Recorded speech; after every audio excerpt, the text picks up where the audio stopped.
Jón, það er komið að næsta verkefni, hvernig leggst þetta í þig? Bara mjög vel, en allir mjög spenntir fyrir komandi verkefni gegn sterku liði, þannig að það er bara spennandi.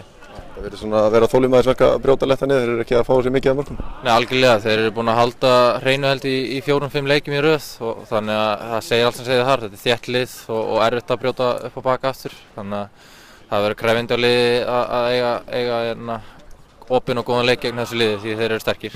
Sjálfstraustið í öllum eftir góða byrjun?